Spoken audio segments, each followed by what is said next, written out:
মমতা বিজেপির দালাল। মমতার টিকি আরএসএস এর হেডকোয়ার্টারে বাধা রয়েছে। বিজেপির টাকায় তৃণমূল তৈরি হয়েছে।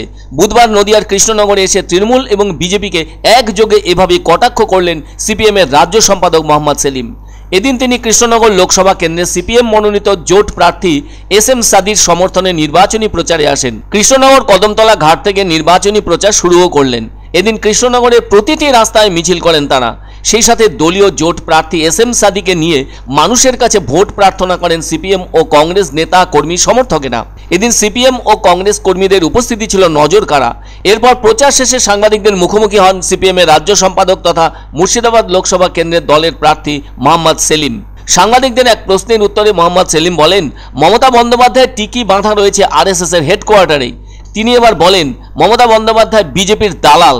তার কারণ হিসেবে বলেন ওই তৃণমূল দলটা তৈরি হয়েছিল বিজেপির টাকায়।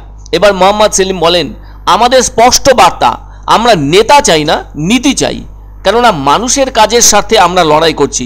সেজন্যই আমরা প্রচার করছি বিজেপি ও তৃণমূল বিরোধী সবাই একজোট হন। আর এমন লড়াইতে আমরা যথেষ্ট সাড়াও পাচ্ছি গোটা রাজ্য জুড়ে। উল্লেখ্য, এর আগেও মোহাম্মদ সেলিম মমতা ব্যানার্জি সম্পর্কে বলেছিলেন, মমতা আরএসএস বিজেপির পায়রা। আসলে রাজনৈতিক ময়দানে এ ধরনের কুটকাচালি কোনো নতুন ঘটনা নয়। নিশ্চয়ই মনে আছে গত 31শে জানুয়ারিতে এই রাজ্যে লোকসভা ভোটে জোটের ব্যাপারে কংগ্রেসের সাথে যে জটিলতা দেখা দিয়েছিল তাকে কেন্দ্র করে মমতা ব্যানার্জি বলেছিলেন সিপিএম হলো বিজেপির দালাল। সে সময় জোটের ব্যাপারে কথা হচ্ছিল তৃণমূল আর কংগ্রেসের মধ্যে। কেননা সে সময় জোট এবং আসন রফা নিয়ে নানান কথা শোনা গেছে তৃণমূল ও কংগ্রেসের মধ্যে। শেষটায় আসন রফা আর হয়ে ওঠেনি। অথচ সে সময় জয়রাম রমেশের মতো নেতা বারবার জোটের পথ খোলা রয়েছে বলে বার্তাও দিয়েছিলেন।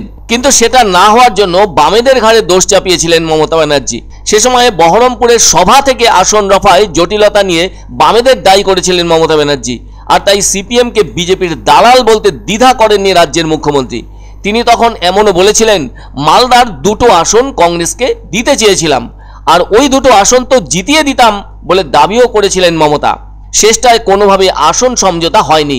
আর সেটা তো এই নির্বাচনে জলের মতো স্পষ্ট হয়ে গিয়েছে, যার ফলে রাজ্যের 42টি আসনেই প্রার্থী দিয়েছে তৃণমূল কংগ্রেস, কিন্তু বাম কংগ্রেস জোট হয়েছে। অন্যদিকে ঝানু রাজনীতিবিদ হিসেবে অনেকেই জানেন মোহাম্মদ সেলিমকে।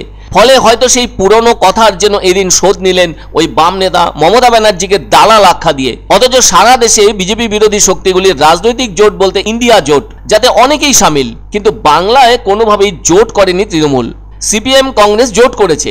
আর এদিন কৃষ্ণনগরের কদমতলা ঘাট থেকে দলীয় প্রার্থীর প্রচারে বেরিয়ে মোহাম্মদ সেলিম সাংবাদিকদের সামনে বলেন, মমতা বিজেপির দালাল আর মমতার টিকি আরএসএস এর হেডকোয়ার্টারে বাঁধা রয়েছে।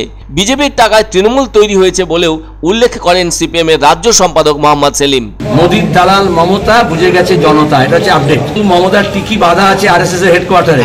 তৃণমূল কংগ্রেস তৈরি হয়েছিল বিজেপির টাকায় এবং আরএসএস এর পরিকল্পনায়। তারপরে যারা বিজেপির লোকজন ছিল তারা সব তৃণমূলে ঢুকে গেছিল, আরএসএস কার্ডার ছিল। মমতাকে আরএসএস দুর্গা সাজানো হয়েছিল। এখনো ক্ষোভ থেকে বার করা হয় যখন তার প্রয়োজন হয়।